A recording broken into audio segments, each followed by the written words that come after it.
Good day, everyone, and welcome. We are really pleased to have you with us today for this really exciting time together. We are going to record this event, so we will share the recording after for those who are not available to attend, and the recording has already started. I'm going to take care of a few housekeeping items before we start off. We do have simultaneous translation available today for you. We appreciate Hélène Bisson providing the French interpretation through the Seprotech agency. Please click on the globe icon at the bottom of the screen if you would like to listen to today's event in French. You may need to click on the three dots in order to find this globe icon.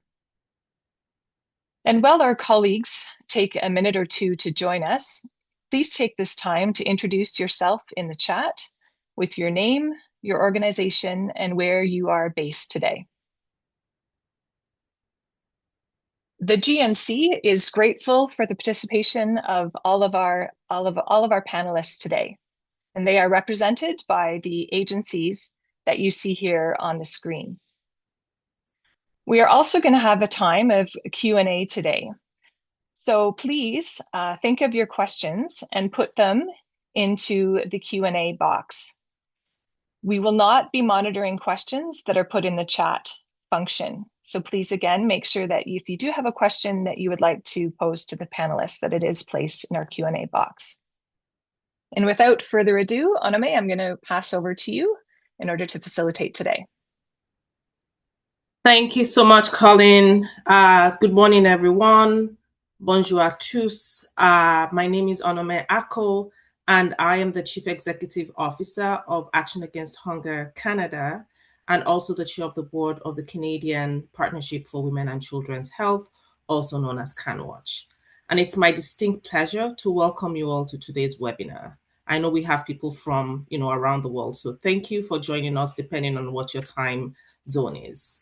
I'm also very honored to welcome a diverse group of senior leaders from the global and Canadian nutrition space for today's critical conversation, where we will discuss how the global nutrition landscape has changed since early 2025 and what strategic shifts the nutrition community is making in response. We'll also highlight and discuss the key recommendations from the Delivering Life-Saving Nutrition Report, which is the outcome of the high-level nutrition retreat that we held in Ottawa last fall in October, convened by Action Against Hunger and CanWatch. And some of the leaders you have on the call today were also present at that retreat. So this event, we hope, although the retreat was a cornerstone for deep reflection, strategic alignment, and forward-thinking collaboration, bringing together experts across government, academia, civil society, philanthropy, and beyond, who collectively identified key priorities and recommendations for improving nutrition outcomes. Today's panel will further this dialogue, drawing on the expertise of leading humanitarian and development actors and exploring the recommendations to inform future priorities for nutrition action. And I'm pleased that I have joining me today Breda Schumacher, who is the Chief of Program and Policy Support in the Nutrition and Food Quality Service of the UN World Food Programme's headquarters in Rome. Welcome, Breda. Anu Narayan is the Senior Advisor for Child Nutrition and Development in Humanitarian Action at UNICEF. Pleased to have you, Anu. Chris Leather, the Director at N4D, and N4D supports national governments and their partners to scale up multi-sectoral nutrition investments and action. Welcome, Chris. And last but not the least, Olushola Shotunde, Senior Food Systems and Senior Advisor in the Global Health and Food Systems Bureau at Global Affairs Canada, who I have the pleasure of seeing quite regularly when I'm in Ottawa. So welcome to everyone. But before I begin, I would like to acknowledge that I'm joining you today from Toronto, the traditional territory of many nations, including the Mississaugas of the Credit, the Anishinaabe, the Chippewa, the Onosone, and the Wendat peoples, and which is now home to many diverse First Nations, Inuit, and Métis people. We honor their long history of stewarding the land, and we recognize our responsibility to work forward in the spirit of reconciliation. So I'd like to start by providing a little bit of context setting and highlight some of the, findings from the nutrition report, and also why continued global leadership is critical in this new era. As we meet today, there are 14 million children that are suffering from severe acute malnutrition, while 45% of child's deaths worldwide are due to hunger-related causes. And it's no news to most of us that are on this call that we're severely off course to meet the Sustainable Development Goal of eliminating hunger by 2030.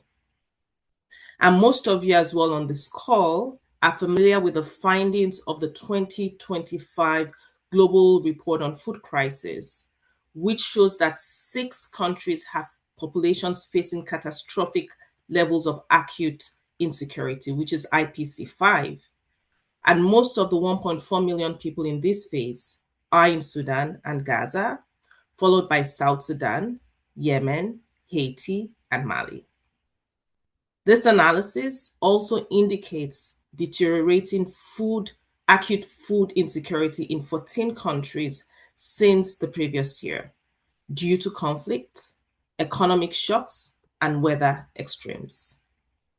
We also know that in 2025, there were abrupt funding cuts, funding reductions that put at risk life-saving operations in most of the world's worst food and nutrition crises, compromising not just access to emergency life-saving assistance, but also threatening to reverse progress and investments in data collection, in analysis and coordination, which are mechanisms that are vital to the efficiency and effectiveness of nutrition programs moving forward.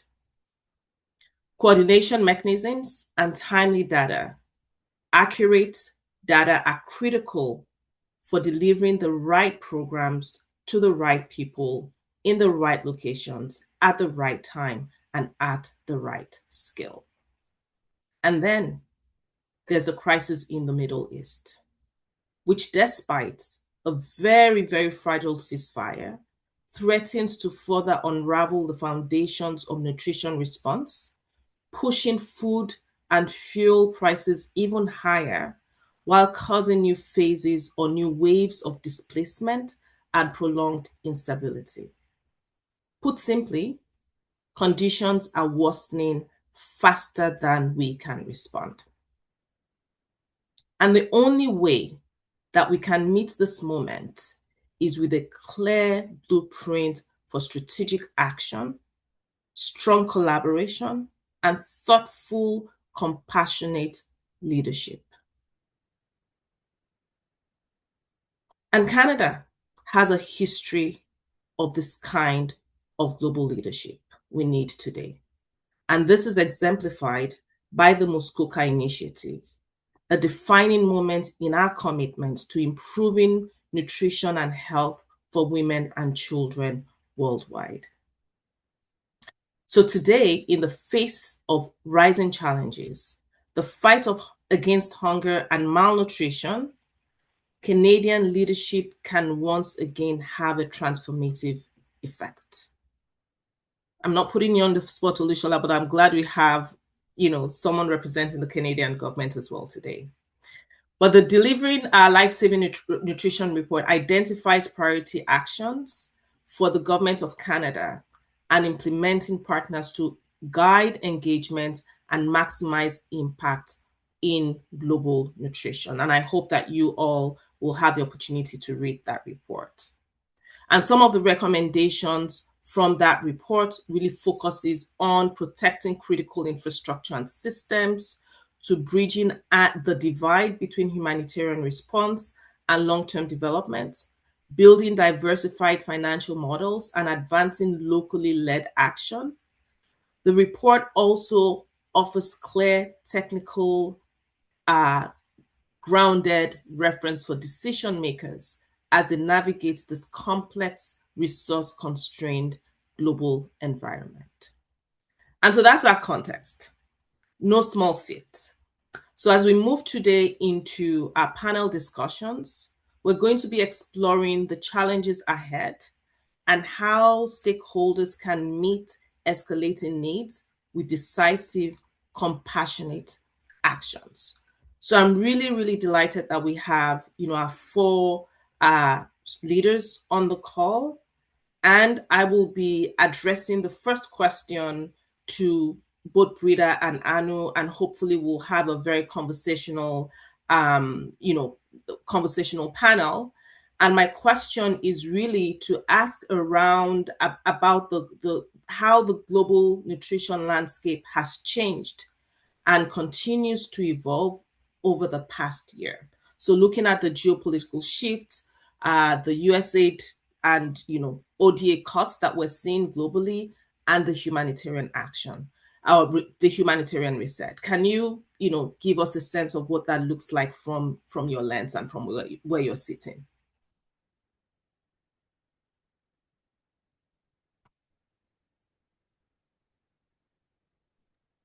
I think Brita is starting, no? Yes, Brita, please go ahead. Sorry, I was struggling with my audio. Thank you very much for the introduction. Hello, everyone. Nice to be here. Yeah, let me frame my answer or how I see things around three things or three aspects to this. Yes. One of the aspects that we probably all have noticed is that there's a much stronger politicization of decisions on humanitarian aid or humanitarian assistance. Obviously, the humanitarian business sector has always been political and not only humanitarian. Always driven also by own economic or other drivers. But what we've seen evolving over the past year and a half or longer, a bit longer, is that decisions are more based on interests, national interests, than based on humanitarian needs. And I do think that is quite an important shift that has been made. There are certain countries that are among the most dire needs of humanitarian assistance that are completely ignored by some funding allocations, while really the needs are the highest from the humanitarian perspective. If we look at some of the countries like Afghanistan or Somalia or Yemen. And that is a shift. It's quite a shift, and that's very it's tough to deal with, I think, as humanitarian workers. There's also the modality that is provided is highly politically driven, while previously over the past years we've tried to look more at the needs at country level. Is it cash? Is it food? Is it something else? And that was also driving the humanitarian assistance, and that seems to be a little bit going backwards now. Then another shift that I see is that there are new players that are surfacing, some players from the private sector who are getting involved in humanitarian assistance, like we've seen in Gaza. And I think while I don't think overall that's negative or so, but it's a shift because we as humanitarian players, we have accomplished a certain, coordination mechanisms for efficiencies, etc. And we yet have to see how additional players coming into the game, how that works out. Do they join those coordination mechanisms or not? And is there an added value? If not, I think there are some risks also related to less efficiencies. Then programmatically, with the drop in funding, I want to spend a moment on that, which is, of course, we see overall impact on significant reduced funding. For last week, for example, the World Food Programme, we have only been able to meet barely 50% of the nutritional needs in the major humanitarian context. Um, so there's a drop in funding for prevention that we see. There's a refocus on treatment service for moderately acutely malnourished children. There's a drop in funding for maternal nutrition. There's a lot of trade-offs that have to be made with the limited funding between quality and reach, between prevention and management. And so things that we've tried to address over the past decade to ensure continuum of care in humanitarian context are really being jeopardized through that because and of course it's not an easy decision at country level. We all have been in those situations that you have to take these decisions, but it does undermine achieving impact with on nutrition, for example, or on food security. Because if you only address the tip of the iceberg and we don't prevent children from becoming wasted or mothers from becoming malnourished, it's just in this hamster wheel that we are ending up, and we won't see population level impact, and then you wonder about the investments made, have they been worth it? And so we are going a little bit backwards to all the reflections that we have had before. Then we also see that certain population groups are overproportionately affected. For example, refugee populations. We had, for example, when I look at the assistance we provided as the World Food Programme together with all the partners in Uganda, we had to drop assistance to 1 million refugees. 1 million refugees, right? I mean, these are enormous figures because of the reduced funding. And at the same time, we had to compromise on the quality of the household rations and the package that we provide. So if you look at that from a dimension perspective, maybe zooming into the refugee population, that's a significant blow. Also in Kenya, same problem. Yeah, so we see these shifts happening.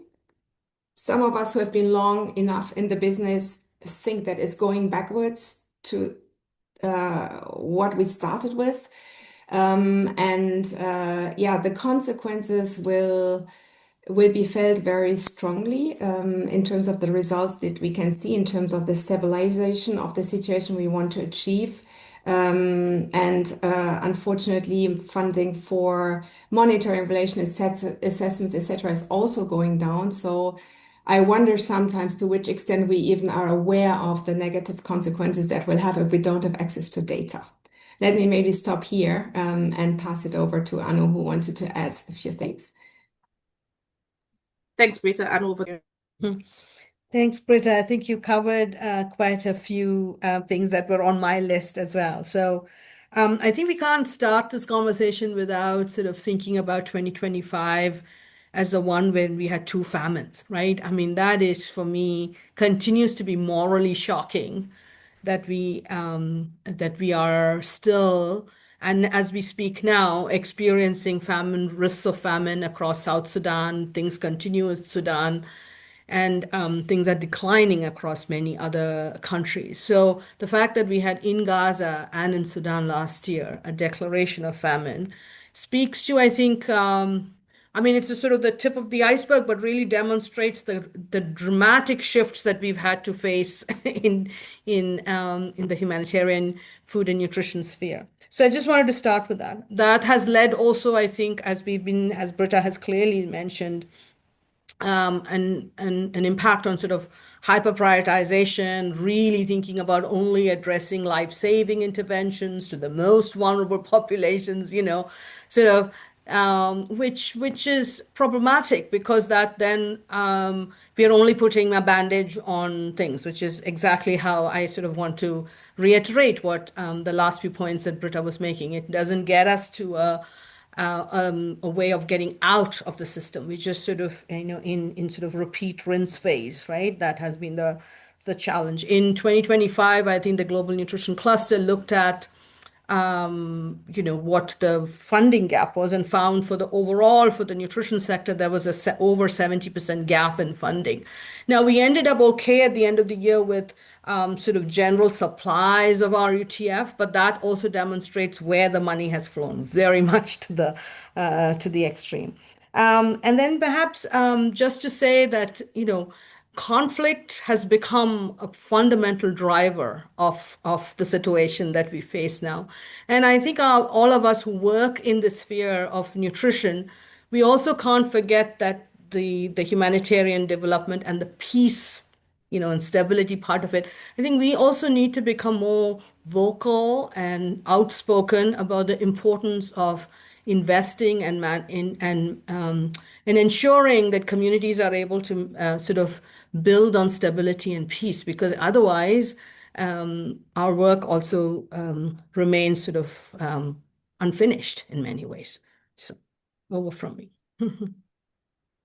No, thank you so much, Brita and Anu. And I think one of the things that you said really aligns with, what we say at least in the ACF Canada office, that it almost feels that the situation you're funding, the concept of funding food banks without really addressing why individuals are going to food banks, right? Going to find food and they're not addressing. And so this is really looking at, when you make reference to RUTFs being funded and then all the other support areas. Well, Olushola and Chris, do you have anything to add on to this before we move to the second question? Any reflections? I do, but we can bring them into the next question. Okay, perfect. So, what strategic shifts, Chris? I'll direct this question at you. What strategic shifts is the nutrition community making to best meet rising global needs with significantly reduced resources, which we've heard both Brita and Anu highlight? Thanks. Well, I think Britta and Anuradha have already picked up on some of the strategic shifts that are happening. But the first point I want to make is, do we really have one coherent overarching strategy to be responding to this changing context of increasing needs, declining international assistance, increasing influence of geopolitics, etc.? We have the humanitarian reset, which in many ways says all the right things. But at the same time, we're saying we still need to have a stronger focus on prevention, on localization, on strengthening the capabilities and systems of local and national actors. We can't have separate conversations about how we use humanitarian assistance and humanitarian resources without at the same time having more development actors around the table and having discussions about how do we collectively best use increasingly scarce resources to deliver effective and more sustainable nutrition outcomes. I think that's a huge challenge that we face. We're still having separate conversations, not only at a country level, but also regionally and globally. I think we can highlight or identify some strategic shifts that we are at least saying are needed. But having outlined some of those, I want to come back and actually ask the question, is that really what is happening? Does the reality on the ground match the kind of strategic shifts that we're talking about rhetorically? Britta and Anuradha talked about the hyper-prioritization, which is understandable, of course, in a context of rapid, massive reductions in international assistance. So we're talking about targeting the most fragile contexts, and within those contexts, the most vulnerable households. We're saying that we want to be saving lives, treating malnutrition, and we're saying, but we still need to keep the focus on resilience and prevention and addressing the underlying causes of malnutrition. And that's great. And then we're saying how, strategically, how do we do these things? We're saying all the right things about localization, stronger country leadership, less heavy global architecture, the need to be investing in local and national capabilities and systems, and aligning with collectively agreed priorities at country and subnational level. We're saying in the context of declining international aid, then we need to be focusing more on supporting domestic resource mobilization and alternative sources of financing to traditional donors. And we're saying we need a major focus on efficiency. How can we better integrate nutrition into different sectors, into other programs, and make those programs in different sectors work better for nutrition? That all sounds great. I think strategically we're saying all the right things, but is that really what is happening? Is that really feasible? And Britta talked about tough questions that we need to ask. There are going to be trade-offs. Are we really discussing frankly and openly what those trade-offs are and what the constraints are to doing what we say we want to do? I mean, I would question personally, well, I think Britta and Anurada both highlighted the fact that in reality, the majority of resources are in some ways understandably going through the humanitarian system for life-saving assistance. And really the whole prevention agenda is getting left behind. That's one strategic choice or reality that can be made. Is it the right one? We talk a lot about, even in the current context of localization and country leadership, or especially in the current context, about the need to be investing and supporting capacities of local and national actors. Is that really what is happening on the ground in reality? I think in many cases it is not. And we need to be asking ourselves hard questions. What are the reasons why we're not delivering on the kind of new ways of working that we have been talking about for decades, and are probably now needed more than ever in the current context? Time is short. I could talk a lot about what some of those operational and political constraints and challenges are that are holding us back from doing what we say we want to do, around conflicting principles influencing decision-making, fragmentation of planning and decision-making, political choices dominating over humanitarian needs, and affecting how we work with local and national organizations and institutions. And maybe sometimes it's just easier to carry on operating in the way that we always have been, rather than really radically changing the ways in which we're working that could actually lead to more effective responses to malnutrition and more sustainable outcomes, even in this increasingly complex and problematic context that we're in. I'll leave it at that. Thanks. Thank you so much, Chris. I thought I was the one asking the questions.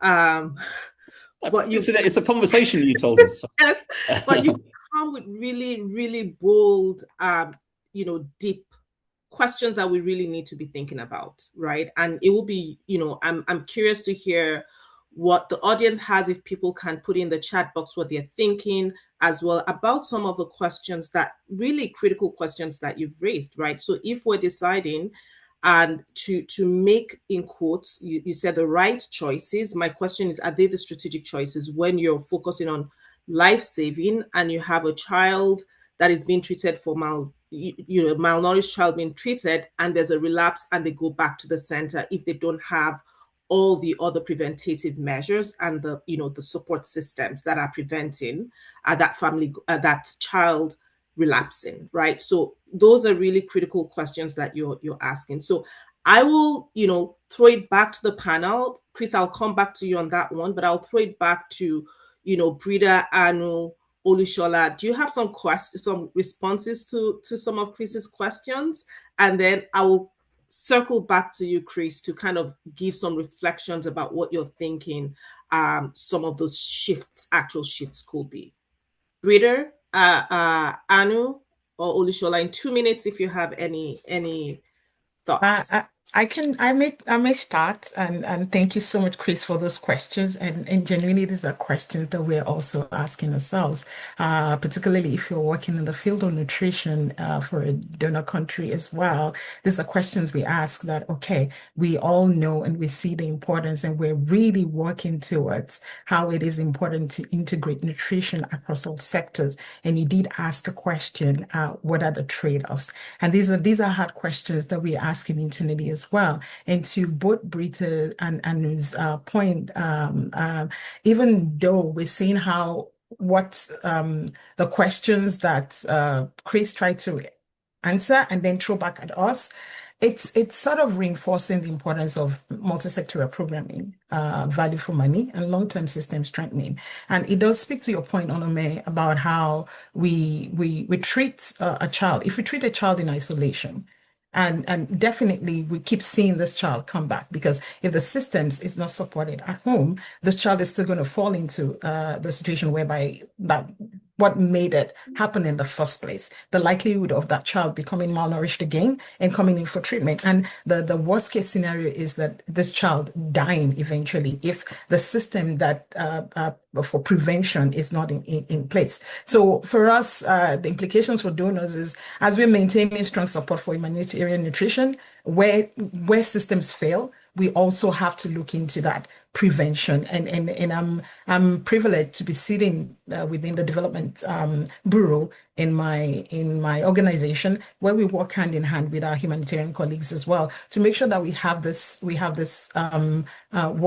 we work together really well to be able to address the whole of the situation and not just hyper focus on one to the detriment of the other. Thanks so much, Olushola. Anu? Thank you. I mean, it was very provocative of Chris as well.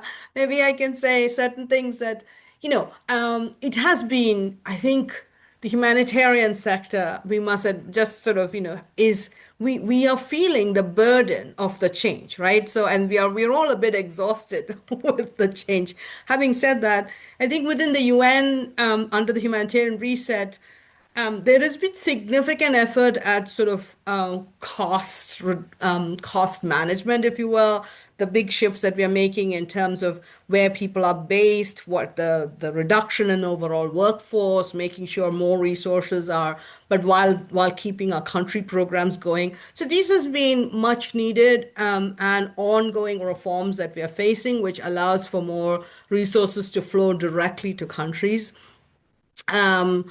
So I think that's I want to talk about that change. And then programmatically, I think there is also significant pressure on all of us to think not only the multi-sectoral program that was mentioned previously, but what else are we doing in terms of simplification of the processes that we have in terms of implementation, including in our sort of programs around wasting, where on the one hand, we have to be evidence-based and principled, but at the same time, it is time for us to sort of be more adaptive and shift and change in terms of how we implement programs. I mean, if we don't do it now, I think when are we going to do it? And that also brings to attention about data collection methods. We've had some ways of doing it. How do we adapt them to be more nimble and timely?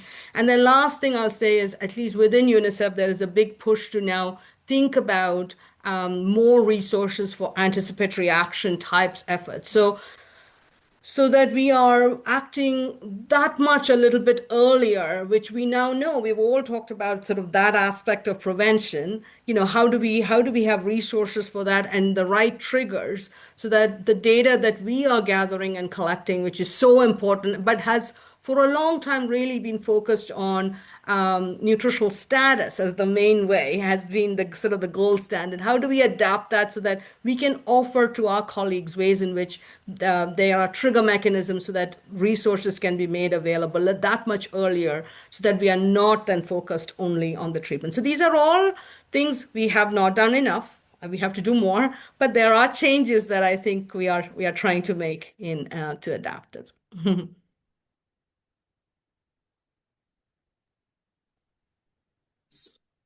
Frida, did you want to jump in?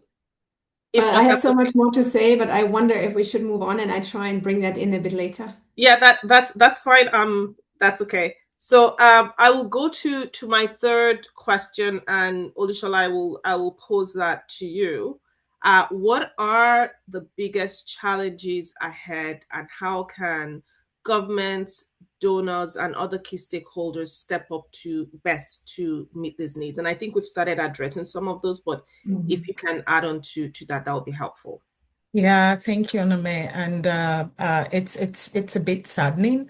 Like despite the progress, innovation, global nutrition efforts that has been made in the past, we still see this set of structural challenges, and which we know require collective, coordinated responses from from governments, donors, partners, and like Anu and Breeder rightly framed us at the beginning, and what we're seeing more and more driving this conflicts and also climate change impacts are also part of what we've been seeing.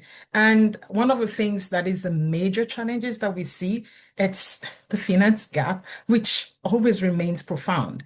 And we keep saying this in this nutrition community, how the cost of inaction is high, especially, and I think sometimes being able to translate that to people who are not within the nutrition community, it's something that we really need to pay attention to because we all know, most of us on this call know, malnutrition is linked to nearly half of preventable child deaths globally, and yet nutrition still remains underfunded relative to its impact because it's one that actually has the ability to punch above its weight. And we do know part of those challenges we're seeing shrinking aid budgets which risk reversing all the hard-won gains unless funding is better targeted and leveraged. And like I mentioned earlier, fragile and conflict-affected settings, which continues to account for the highest burden of acute malnutrition and also tends to undermine the work that is being done at the strengthening level, at the prevention level. And knowing fully well, especially for all our colleagues that work in the humanitarian settings, how delivering nutrition in this context is operationally complex, is politically sensitive, it's increasingly protracted, and that's what we've been seeing. But it remains essential. So how do we link this with a stronger link to the development systems? Otherwise, like we've said on this call already, people remain trapped in this vicious circle of crises, of malnutrition, be it on a young child or a pregnant mom or even an adolescent. So, and like I did say, also another challenge is through food availability, even also climate change undermining nutrition outcomes, diet quality, because when we have this increase in protracted crisis, climate, whatever it is, and there is this increase in or a decrease in ability to afford highly nutritious food, people will go for whatever is available, even if it's low calorie, even if it's high calorie, low nutrient food. Disease exposures, livelihood. And yet, it's still bothersome that nutrition is still not systematically embedded in, for example, climate finance, adaptation strategies, or even in some instances, food systems transitions. Um, Also, prevention remains vulnerable for in times of crisis, prevention and systems-focused nutrition interventions are often the first to be deprioritized, like someone did say, because then the focus is on treatment, even though prevention offers the highest long-term returns. So what could governments and donors do? And this is not being prescriptive in any way. These are internal questions that we are asking ourselves, even at Global Affairs Canada. How can we protect and prioritize life-saving nutrition in humanitarian settings, at the same time invest more deliberately in resilient country-led systems? How do we work properly in embedding nutrition into climate, food systems, and health financing? Not to take over those space, because that's always the challenge and the pushback that you get sometimes if we're being honest and open with ourselves, but to be able to clearly help our colleagues working in the system to see when we say nutrition is the bedrock for economic empowerment for countries, how do we make our economists see this and not just the dollar figure? How to measure and communicate nutrition returns on the investment more clearly. It's one of the things that we're doing. And one of our experience shows that when nutrition is treated, so for us at Global Affairs Canada, when nutrition is treated as a cross-cutting strategic investment, it delivers dividend for health, equity, and stability as well. Because also we also always look at the gender lens and the impact, because we do know that women and girls are often mostly impacted by this negative things as much as possible. So a forward-looking takeaway is like the greatest risk ahead is fragmentation and short-termism, like if I could use that word. And the greatest opportunity is alignment around nutrition as a foundation for resilience, human capital, and global stability. I'll stop for now. If any of my other panelists will have something to add, that would be greatly appreciated as well. Thanks, Olushola. I have some follow-up questions, but I will open up to Anu, Chris, and Brida to see if you want to add anything. And then I'm really keen to explore the conversation around coordination and nexus, because it's come up, in everything that you've said, everyone. But please feel free to respond to that question, the last question that I asked Olushola around the biggest challenges and what donors and governments and other stakeholder groups can do to meet the need. Can I come in? Please. Okay. Well, you quite rightly said that I was pushing back questions, and I should try my best to come up with some answers. I'm not sure that I am the best person to come up with answers. I think the people who are best placed to answer many of these questions are people working in national governments, in civil society, but at a country level, that are facing these difficult decisions and trade-offs on a daily basis, and maybe sometimes feeling left out of decision making about how best to use resources. Having said that, I'll, based upon our experience working closely with nutrition focal points in governments and other partners, I think, a key strategic question is, to what extent do we invest in treatment versus prevention? And we are saying we want to do both, and that's absolutely right. And of course, we need to be looking for efficiencies, how through integrating nutrition better into services and programs that already have funding lines, and how they can be adapted and made more sensitive to contribute to better nutrition outcomes. Absolutely, we need to be doing that. We need to be looking at alternative sources of financing as well, to try and fill the gap being left by the massive reductions in ODA. But the reality is that even if we do that and succeed in some respects, we're still faced with a difficult choice. It may well be, if we're going for treatment and prevention, there are children and families in severe need who end up not getting any assistance. And that's a politically incredibly difficult choice to make, whether you're working at a district level, regional level within a country, national level, or making decisions at a global level. But for me, it's the right decision. We have to still, even in this context of increasing needs and declining resources, or decline in some types of resources, we need still to be going for treatment and prevention as our strategy. Otherwise, the same child who gets successfully treated for malnutrition arrives back for treatment a few months later. We have to be doing that. And as others have said, we need to be doing that by collectively agreeing on priorities in a localized kind of way, localized decision making about what the priorities are, and then we all need to be aligning around those collectively agreed priorities. And Shola emphasized the importance of that alignment. I think, if we're going to be, looking for more sustainable outcomes for mothers and children, and that means investing more in sustainable service delivery systems and leadership capacities at different levels, then as an international nutrition community, we really need to be developing our political economy analysis, really deepening our understanding of the context and who is who, to identify and work with local and national actors who share the same goals and the same principles about reaching the most vulnerable and providing support and services in the most sustainable kind of way. We need to be doing what we've said for years that we need to be doing. We need a joined up approach. For that, we need everybody around the same decision-making table. We need one overarching plan, whether at a subnational level or a national level. We can't continue with separate humanitarian response plans and separate nutrition multi-sectoral development plans. We need an overarching plan. Otherwise, you have separate decision-making, separate funding streams, and we are not making the strategic choices that need to be made.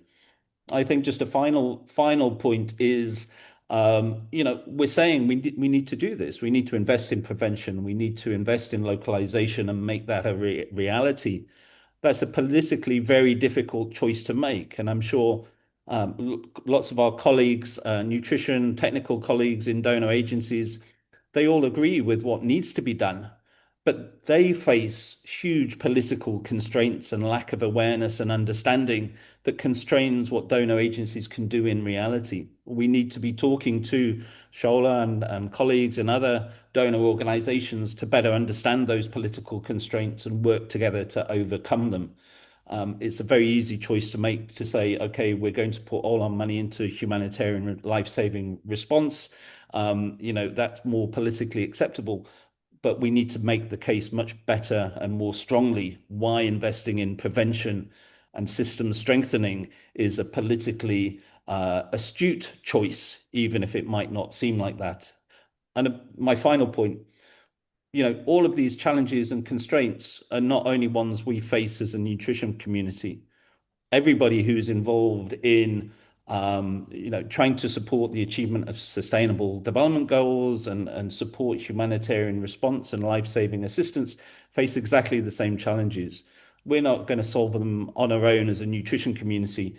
We need to ally with the broader range of actors who face exactly the same political, institutional, and operational challenges and work together to overcome them. Thanks.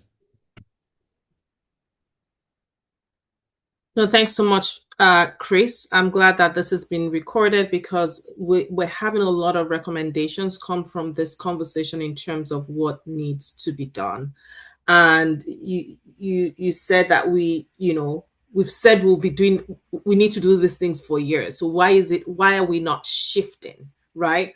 Olushola, we're in Ottawa, 2 weeks ago. These are the same conversations that we have when we're in Ottawa, when we go to other countries. These are the same conversations. So I'm wondering, Anu, Breeder, Olushola, if you can jump in to Chris's, kind of what we need to do. And he's highlighted some of the things that is not allowing it happen. But what are some of the other key barriers that you see are hindering that effective coordination, right? As an example, between the humanitarian and development actors for nutrition response. So coming back to the nexus question that we have around what do we invest in? Where's the peace access to all of this as well? So happy for anyone to jump in there. Olushola, go ahead. Yeah, like Chris rightly said, sometimes the answer doesn't often lie with one person. So I'm not going to attempt to to give all the answers because I definitely do not have it. And from where I'm sitting, the biggest barriers still remain structural because humanitarian and development nutrition actors operate on different timelines and different funding tools and different risk frameworks, which oftentimes lead to this parallel systems instead of a clear transition from emergency response to systems-based support. So it's while we all know short-term humanitarian funding is extended for saving lives, but often it can't sustain prevention, maternal nutrition, or integration into health and food systems. I will speak of an example of what Canada has done for this, and it's interestingly it's in support to one of Action Against Hunger Canada implemented projects on global emergency nutrition program, which aims to provide life-saving assistance to address urgent needs of up to 2 million crisis-affected people across the globe over 3 years. And this project, the beautiful thing about it is it focuses on improving the nutritional status, of vulnerable populations through delivering emergency nutrition and complementary health and water. But it also does this through the WASH services in approximately 10 countries each year. So this project, what it does is it deliberately links emergency wasting treatment with capacity building of local health workers and alignment to national health strategies. So this helps to plan the transition beyond repeated humanitarian cycles. And we're doing this as much as possible across with other partners as well, implementing partners. Does this mean we get it right all the time? Not necessarily, but having this honest conversation into how can we break down the structural barriers that causes this divide between the humanitarian response and the also the development piece. So it's having conversations like this are very key, very important, because it also helps us to see our blind spots. It helps us to meet the need while at the same time being able to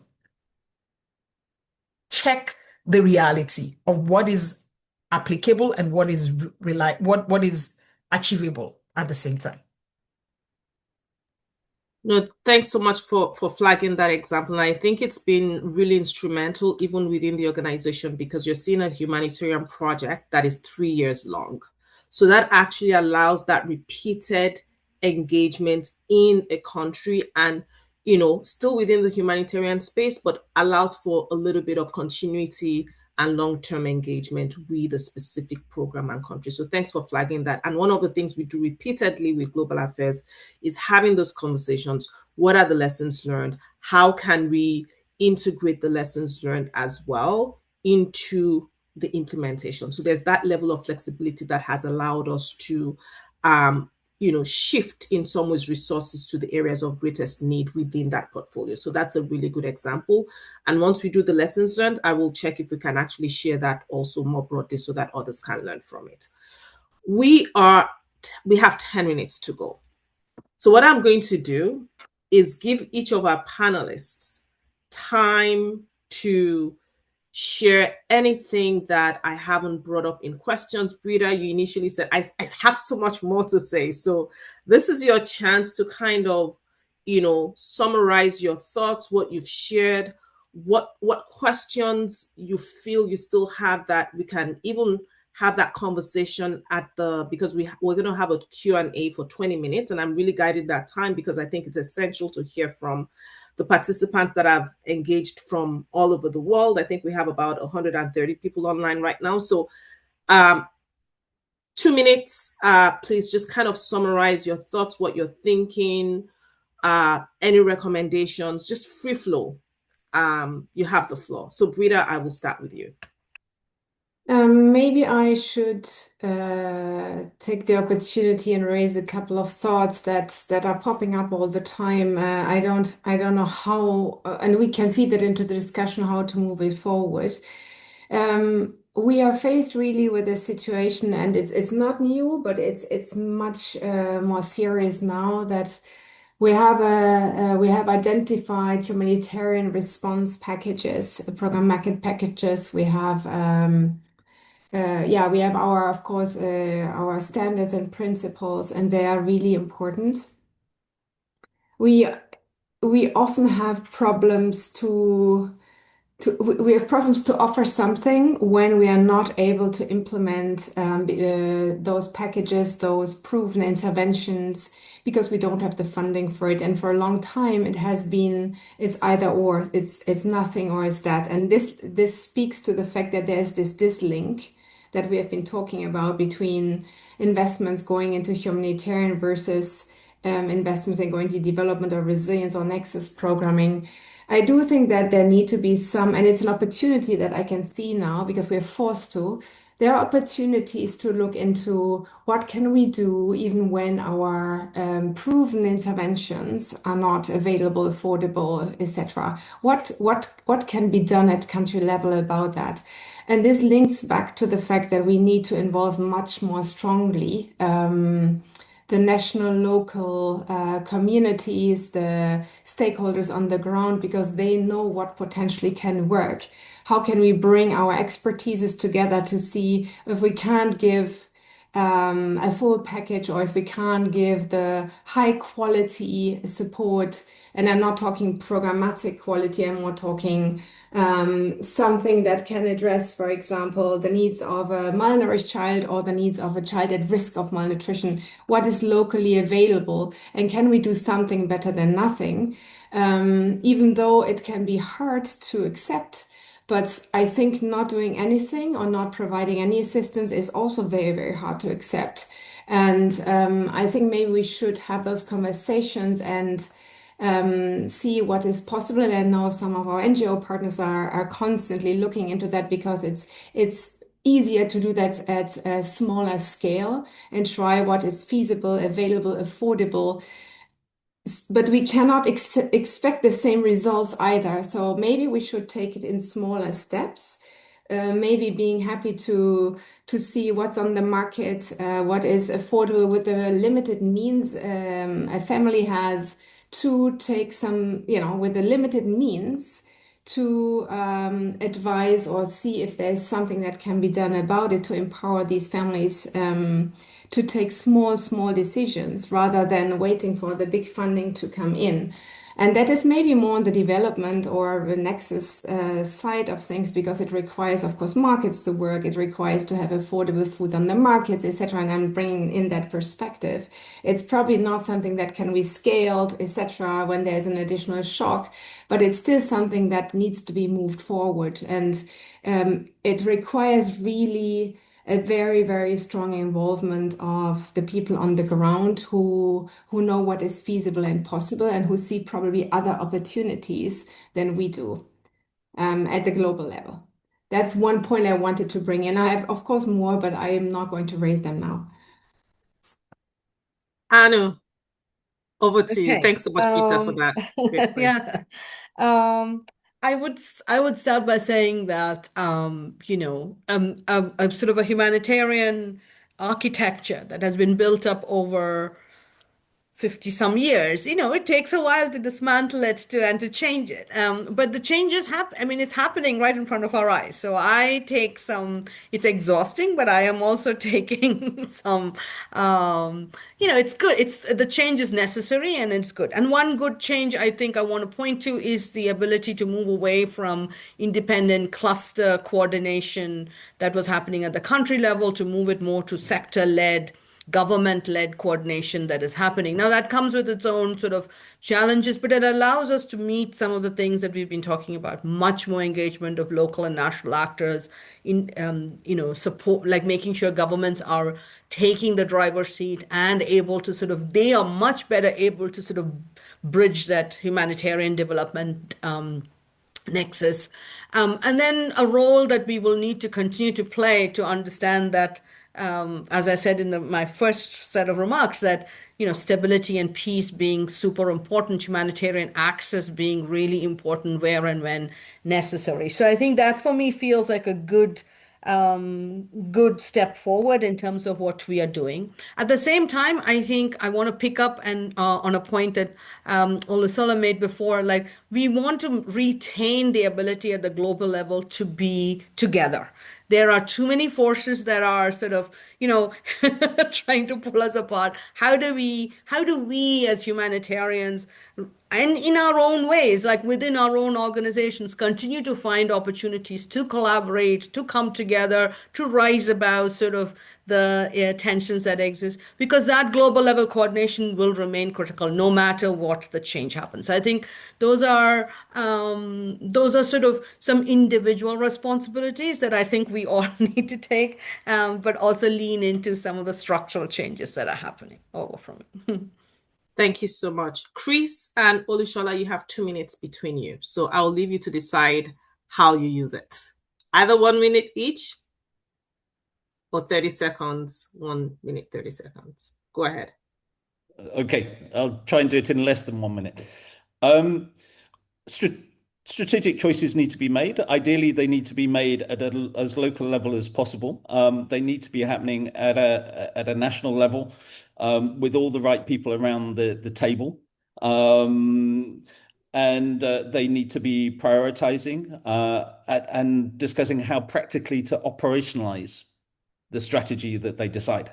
this sounds a bit conceptual, I know, but we also need to be continuing this conversation at a global level, exactly as Anurada was saying. We have mechanisms, we have the Sun Movement, we have the Global Nutrition Cluster, and we need to be getting together around the same table to continue this conversation about how do we support those country-led strategic prioritization processes, promote the alignment at a country level with those country priorities. And I think donor agencies have a really critical role to play in this. And I think particularly in this particular moment in time, Canada has a huge opportunity to take a leadership role and supporting these conversations and these difficult decisions and processes at a country level, but also at a global level where we are all around the same table and trying to be more coherent and strategic in support of countries and how they want to move forward. Thanks. Thank you so much, Chris. Olushola, Chris has queued you nicely up for a response. Yes. So we'll give you an extra minute to respond. Yes, and I greatly appreciate that. For me, one of the things that I would like to highlight is what does a resilient nutrition investment, what does it look like?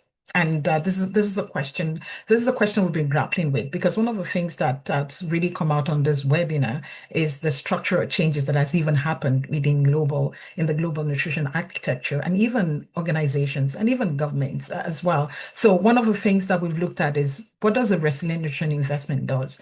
It does three things at once: saves lives during shocks, reduces future risks, and strengthening systems so that countries are less dependent on emergency aid over time.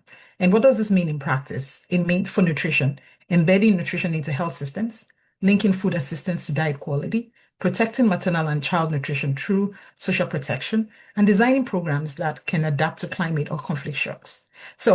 And resilience also mean, we know, value for money. Nutrition remains one of the smartest investment that we can make. So as a donor country, we've been working more with our partners in having this.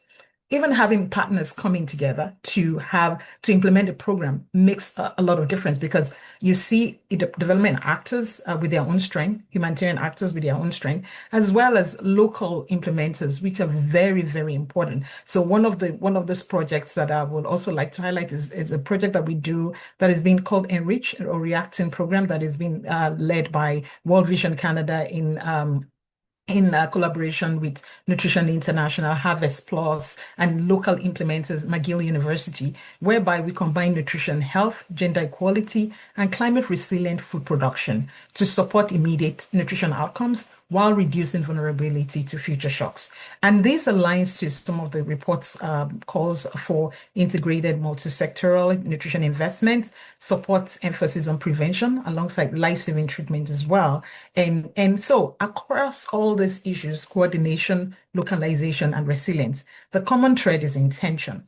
So when we as a nutrition community, when we design programs as a system strengthening investment, not just as an emergency input, we see this, we see delivering both life-saving impact and lasting change. So maybe my question to my closing question to everybody on the call, what are the roles? How are you meeting with your own role in ensuring that we're designing nutrition programs as a system strengthening investment and not just an emergency input, so that we can see what we want, the positive outcome that we all desire?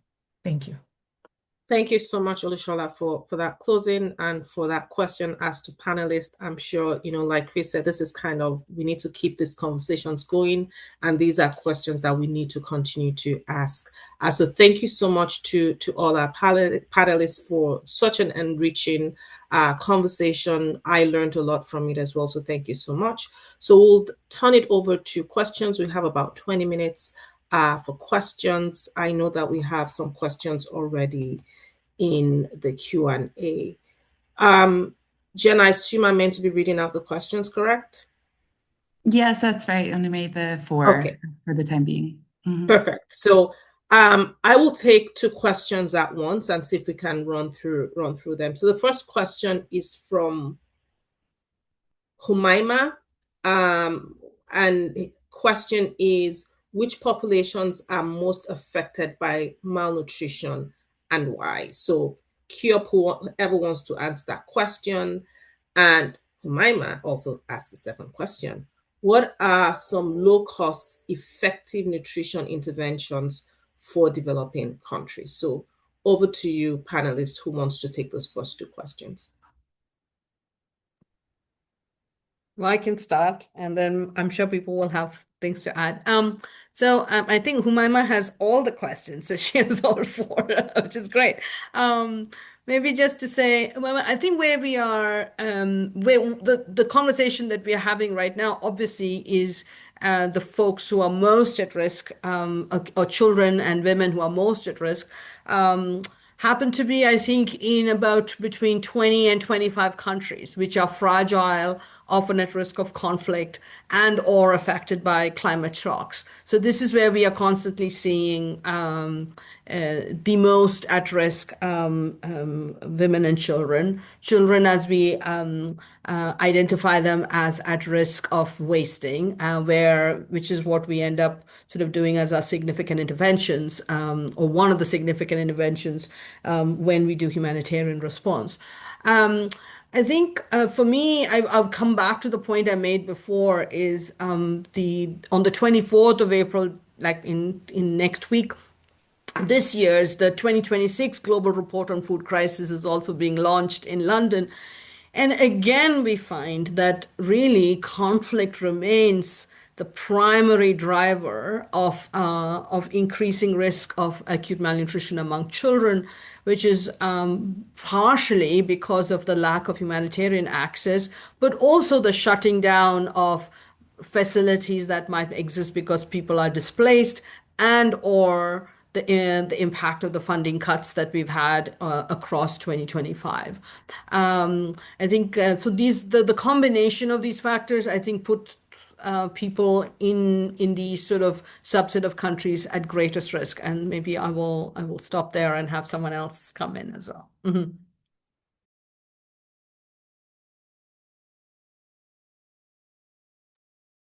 Maybe can I just add to that very quickly, because it's a point that we have not discussed at all, but it wasn't also really the main topic of the conversation. What we haven't really discussed is that, of course, we have all these multiple types of malnutrition in countries, and here, as Anu said, we are, and as suggested by the topic of the webinar and also the meeting we had in Ottawa, is we are mostly focusing on life-saving nutrition, but we are also linking it to lasting impact. When we talk about nexus and we talk about investments in sectors, we are not only addressing the acute malnutrition, the wasting, but we are also addressing all the other. We are also addressing for sure the coexisting types of malnutrition, especially micronutrient deficiencies, which often coexist. Which we find across countries. And then we also find high stunting rates. And of course, we also in some countries have the double burden increasingly. But the aspect here is that these additional vulnerabilities that come with shocks and crisis, and that affects especially those populations where we see these high levels of wasting. But it doesn't mean that in other parts of the countries that are not shock effective, we don't have serious problems. Often they just coexist even. And this is where, when it comes to funding and investments, there's really a need to find the interventions that can address at the same time one and the other, especially wasting and micronutrient deficiencies. Thank you. Thanks, Olushola. Yeah, so I will try and tackle a bit of the second question, and if I remember correctly, that's what are the most cost-effective nutrition interventions. So some of the most cost-effective nutrition interventions we found to be maternal nutrition intervention, and this speaks to why the government of Canada, for example, had this Muskoka initiative, which Onome referred to at the beginning of this webinar, because we see how iron folic acid supplementation during pregnancy, multiple micronutrient supplement for women, and as appropriate, nutrition counseling during antenatal care, it prevents anemia. and low birth weight. We see its great improvement on fetal growth. And also, it is delivered through existing antenatal care systems. So it's also contributing to that health system strengthening piece. And also we see the result for it as well. Another one is infant and young child feeding, because the behavior change interventions are amongst the lowest cost but highest impact. So moving outside and these are one of the things that we see also that contributes to breaking the circle of this repeated acute malnutrition, which makes this child keeps coming back. Because when a mother or a caregiver is aware, educated on what is locally available around her that she can use, that gives really great nutrient content that she can use to complement the feeding of a child. We see less in where every other thing works well. We see less incidences and prevalence of acute malnutrition, for example. So promoting early initiation of breastfeeding, exclusive breastfeeding for 6 months, continued breastfeeding for 2 years, complementary feeding education, like I did say, and even community-based nutrition counseling, because requires minimal commodities, prevents infections and undernutrition, because this is largely what some of the things that we see as well that drives this acute malnutrition that we are now having to treat within the humanitarian sector when we could have prevented it from the development piece. Multiple micronutrient supplementation and food fortification also speaks to what Britta did say about micronutrient deficiencies. Of course, acute management of acute malnutrition is one of it. And even now, what we're seeing also, school-based nutrition interventions are also becoming cost effective, because it did help to set up adolescents and even young children of school age to have a better awareness of or better knowledge, in-depth knowledge around nutrition and around the food that gives highest nutrient. They have the autonomy to be able to say, hey, this is a high calorie, low nutrient food that I might as well replace this with something healthier. And behavior change communication, quite many, which I know a lot of us on the call do know about. Thanks so much. So I have a question that has come in not through the Q&A, but it's because we've talked quite a bit about localization, and I'll pose it. So an opening for improved localization appears to be upon us, right? And you've all alluded to that. So what are the key opportunities and risks for the nutrition or the wider sector in this pivotal moment?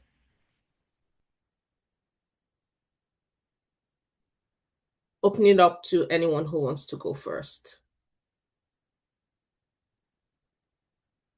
Well, maybe I can try, because there's also a question in the other Q&A which we might relate to it. One of the opportunities for localization, I think, at least from the UNICEF side, that we have tried to really do as much as possible, though we could be doing better, is localizing the production of RUTF, right? I mean, that makes sense in so many ways, especially now given the increasing costs of fuel and, the lack of fuel and for many reasons, timeliness as well as cost. That does make sense. It also doesn't mean that we need a production of RUTF in every country. That's not what we're saying. So where appropriate, where feasible, in certain hubs, that kind of production localization does make sense. And that's one example of where of which I can add to the conversation.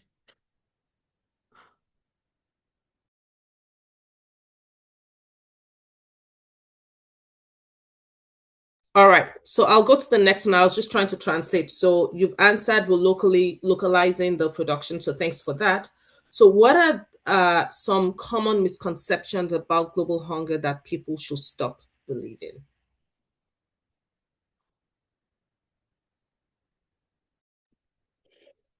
While you ponder on that, whoever wants to go first, I see Chris. Thank you, Chris. I will translate the other question in front. Okay. Common misconceptions, perhaps that hunger and malnutrition are simply a consequence of drought or floods or conflict or natural issues. They may well be factors, but ultimately hunger and malnutrition is a political choice. We know what works, we know what interventions work, They're not necessarily very expensive. There are the resources in the world to provide those interventions. It's a political choice not to use funds and make political decisions to achieve that objective. Relates back to what people can do to tackle malnutrition. Make it a political issue. Demand from political leaders that they're treating it as a priority and making decisions. Yeah, and just on the point about locally produced commodities, really interesting point. Just to flag, Dr. Steve Collins, who works for Valid International, we interviewed him on the N4D Politics of Ending Malnutrition podcast a year or so ago. He makes an incredibly strong case for local production of therapeutic foods, and highlights how we're being held back from increasing the coverage of the treatment of acute malnutrition through the use of locally produced foods by perhaps vested institutional interests and over-restrictive international guidelines. I'm not an expert on that issue, but it's definitely worth a listen if you want to know more about that. Thanks. Thanks, Chris. If you can pop it in the chat box, if you can find it, that would be helpful. Breeder, and then we have one last question. Breeder, I will warn all of you that it's a tough one. I came in French. It's a tough one, so get ready to respond to it, and we'll close off with that question so we can send people on their way at 9:30. Breeder. Thanks. Yeah, the first answer I wanted to give, or addition to what Chris was saying, is there is also a misunderstanding in some people what is the link between hunger and malnutrition. There are some people who don't associate hunger with malnutrition. And I don't associate hunger and related mortality, which often comes in very quickly, and that's also very, very political. When we talk about hunger and famine, it's very political. But it's the children who die first, is the most vulnerable who die first. So the children, the older people, of course, some of people who are sick, are chronically sick, and that's part of the concept. So the link between hunger and child malnutrition, especially child wasting, is very strong and not really understood, because I've seen people talking about hunger who don't talk about malnutrition and don't recommend actions to address acute malnutrition. So that, of course, for the group here on the call, it's probably very clear. But for our advocacy, I think sometimes we have to pick that up. The other point I want to make for local production, I think it's very desirable to get the production closer to the countries where they're needed, or the subregions where they're needed. It is quite a complex thing to do to get it right, especially when it comes to the procurement of local agricultural products, because we are dealing with a lot of food safety issues.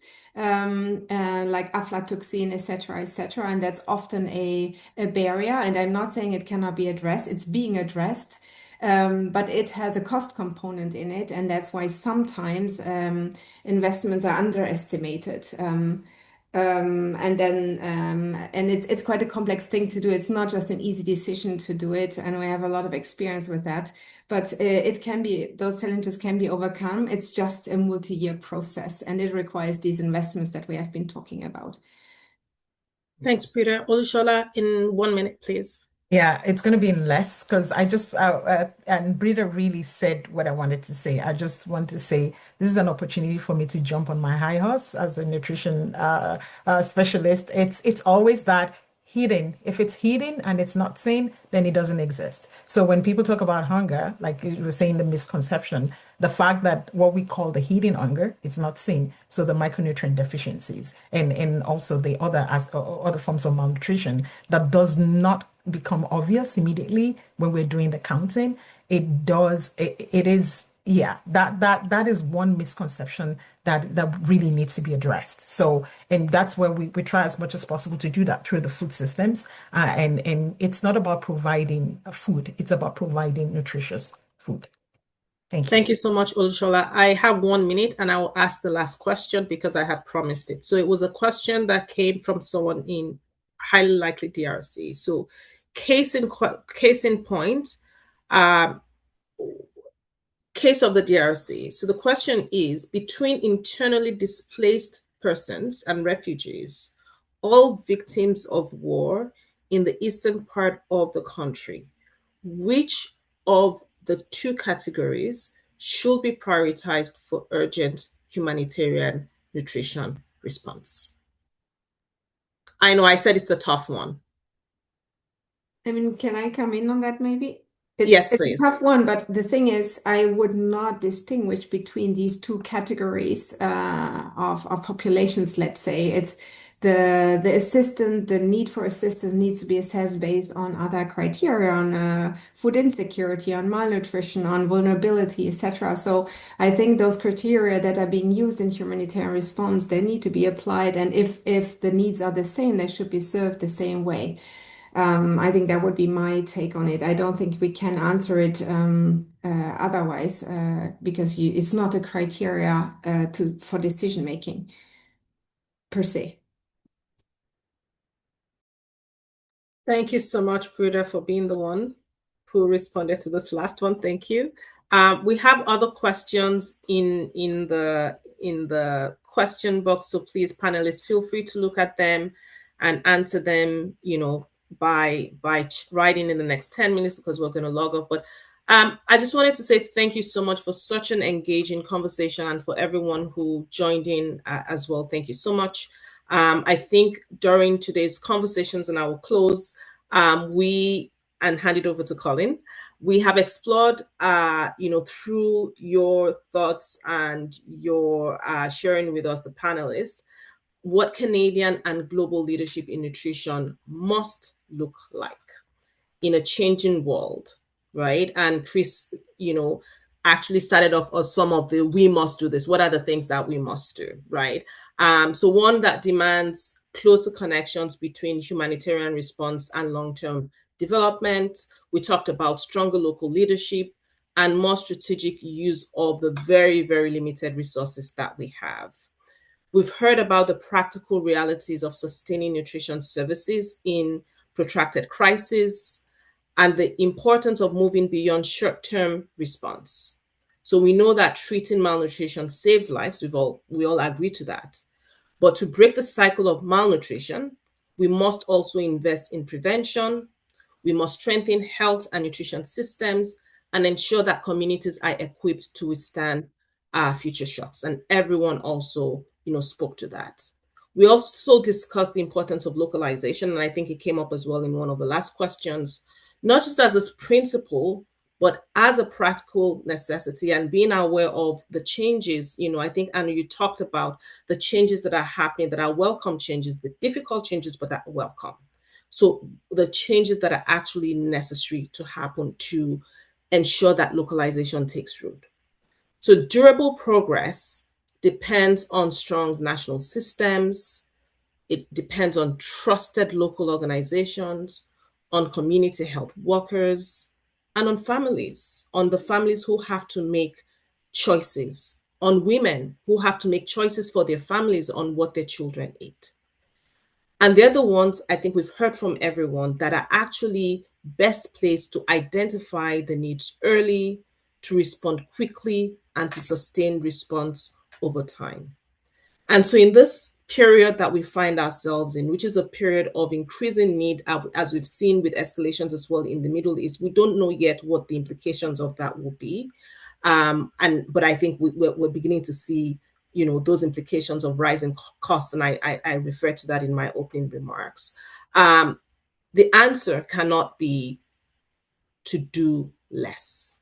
It's not a choice. It must be to invest more strategically, to protect the essential nutrition services that saves lives today, but also while strengthening the systems that will prevent crisis tomorrow. We talked about that one child, to ensure that that one child does not relapse and go back to the clinic. And Olushola, I think you share that dire, to ensure that that child actually does not die.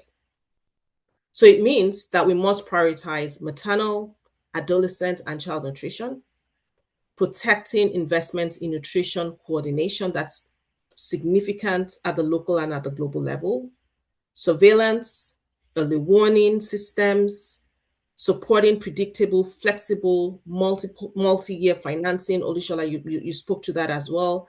And ensuring that local partners have the tools, training, resources that they need to lead. And I'll add as well, I know you added data in that. It's very, very, very critical. So these are not recommendations for the future. Again, Chris says we've been talking about this for years. Why is it not happening? So they're not recommendations just for the future. They're practical steps that Canada, because I'm seated here in Mississauga, I'm seated here, Canada and the global nutrition leaders can take now to build on long-standing leadership in global nutrition and to help shape a more resilient, more effective, and more equitable response in the years ahead. We must start now. So as we close, both the responsibility and the opportunity are clear. I remember Olushola's question to us at the end, right? We need to carry these insights into our organization. So this is a responsibility to all of us that are on the call today. Take this insight into our organizations, into our partnerships, into our advocacy. Chris mentioned, who are we advocating, what levels we're talking at GAC, but who do we need to be talking to? How can our colleagues in different corridors ensure that we have access to the right people to convince them that this actually matters? And we need to ensure that Canada and international leadership in nutrition remains strong, it remains relevant, and it remains impactful at a moment when the world needs it the most, and that is now. So I want to thank you again to all our participants for being here. Please stay on because Colleen is going to close us off. And to Anu, thank you so much. Brida, thank you so much. Olushola, thank you so much. And Chris, thank you so much for sharing your expertise, your experience, your passion, your questions, and also some of your recommendations and answers to us today. Really, really grateful for the time that you've spent with us. So thank you to everyone. And Colleen, over to you. Great. Thanks, everyone. I'm just going to wrap us up with some administrative things and reminding you, if you would like to request, if you'd like to come to the GNC for support, we are available to support any practitioner that is working to improve outcomes for nutrition in primarily emergency settings. So question may be, how do you access us? We have a website, and at the top of that website, as shown here, there's a green button. And so you can click on that. It's a very short intake form. If English is not the language you work in, you can feel free to write in any language, and then you will hear back from us. I also, as we close, there's going to be a survey that's going to pop up. So if you could take a moment or two to provide your feedback on our event today, we would really appreciate it. And we also, just in closing, want to acknowledge the agencies that are able to provide support to the GNC in order that we could run this type of event. So want to acknowledge them. Thanks, everyone, for your participation today, and I wish you all a good day.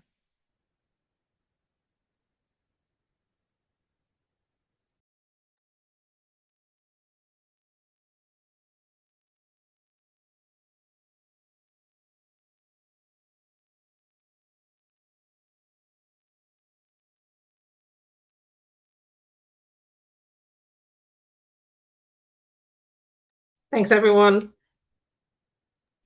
Thank you. Bye-bye. Thank you. Bye. Bye.